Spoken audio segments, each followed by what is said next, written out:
I do think we need to take a victory lap here. And the reason why I want to take a victory lap is because we had made a prediction here, and we said Andre Fialho was a live dog going into his fight against Miguel Baeza. Caramel Thunder, the young, talented fighter who, up until this point, I mean, listen, he had only suffered 2 losses in his career, and they were both by UFC opponents. This dude was a killer coming in, and he has suffered a pretty nasty losing streak as of late. But it doesn't matter, because the point is, Andre Fialho, brother, is the real deal. Let him get his hands on you. Let him clinch you up and start throwing some uppercuts, brother, and it's going to be a short night for you. The power was impeccable, and he exploited the one flaw that we saw a mile away. Very Dusko Todorovic-like is Miguel Baeza, where you're great with your hands, man. You know, you're able to put it on people, but your one fatal flaw is that chin is sky high, and it does not work at the highest of levels. You will, at least, even if you do have success, you will end up getting knocked out by somebody. It's only inevitable. And when you got a dude who has now 12 career knockouts in Andre Fialho over his 15 career wins, I mean, listen, you don't want to play with this dude. 32 total strikes. I mean, that's all it took, man. 32 strikes, and he got him out of there, brother. How impressed were you by Andre Fialho, and how surprised on a scale of 1 to 10? Because we did call this one going into it. I mean, not fully surprised, because I was expecting Fialho to win, but I was not expecting it to be done like that, man. And the crazy thing is, it came from the clinch, man. A couple uppercuts in the clinch, and usually, you know, you're in the clinch, you're trying to drop for that head position. Your head's facing a little bit down, so you can kind of see what's going on. Not Baeza, man. His chin was sky high, so he didn't see either of those come and turn his ear to touch his shoulder.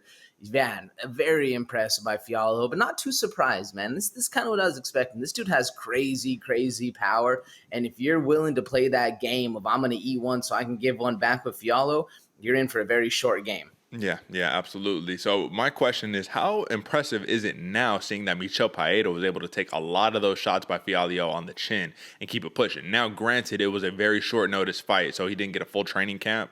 I'm talking about Fialho going into that fight. But on a full training camp, man, he says, I'll smash Baeza, and now I want to fight again. Put me in there. I'm ready to go. So this dude is 28. He's young, and he's trying to make his mark, brother. It's clear. I mean, listen, man, when I saw this, I saw it a mile away. I'm such a big fan of Miguel Baeza, and I think that the point that I want to take away here is that he did know going into this fight, he's been speaking to a sports psychologist. He's trying to get his mojo back, his groove back. But there was a little snippet that I have yet to see, but it's the rumor mill. And the rumor mill, and I hope somebody out there is able to confirm this for me. If not, I will confirm it at my own pace. But that Miguel Baeza, when they were reading the decisions, he said to Andre Fialho something along the lines of, damn, like, that's it for me, brother. They're going to get rid of me. They're going to cut me. Like, that's it. Very down on himself, all that stuff, right?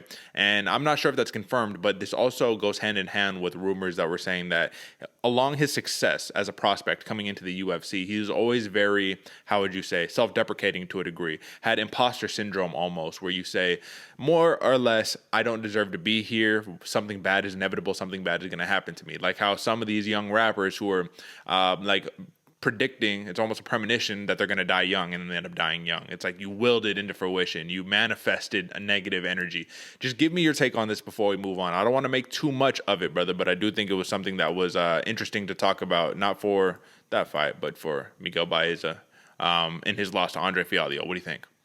Yeah, I mean, I try and advise people away from that kind of thought, but you can really kind of see it in his body language, man. Even during, like, when he starts getting hit, you can kind of see him start to crumble, man. I really hope he kind of gets this figured out, because Baeza, I forget how old he is, but he's young in the game, man. He still has a lot to give, a lot to offer to the game. And if he can get past that little mental hurdle, it's not a little mental hurdle, excuse me. That's a massive mental hurdle. A lot of people that play sports, a lot of people that, make it to big businesses and stuff, that they kind of deal with a lot, man. All of us are just normal people, but when you're thrust into that position, it can be scary. So, man, I at the same time, when he was getting knocked out, I was thinking the same thing. This dude might be done. He at least might have to go take a break and kind of, run back to the regional scene, kind of get his mojo back, and then come back in for another shot at the UFC. It's not out of the question. Unfortunately, you can kind of see it in him, man. You can see that the body language he possesses isn't always the most positive, talk, positive speak. So, unfortunately for Baeza, I hope that's not the case, man, and I hope he can get his head right on, because really that's the leading factor, man. Is what your brain going into thinking in the fight is so important that if you go in there with negative thought, something bad's gonna happen. Yeah, and just to confirm, he's 29 years old, so this dude's super young, bro. He's like right there in the prime of his career. 3-3 in the UFC, and you have wins over Matt Brown and Takashi Sato, brother. So it's like nothing to hang your hat on. But he has also gone against a killer's row. You lose against Santiago Ponzinibbio. You lose against Andre Fialho. You lose, you know what I mean? You're losing against these top-notch dudes, man. It's nothing to hang your hat on. But I did want to say, huge win by Andre Fialho, brother. I mean, listen to us every now and then, folks. I guess that's really all I got to say right there, because Live Dog, seen it a mile away. There you go.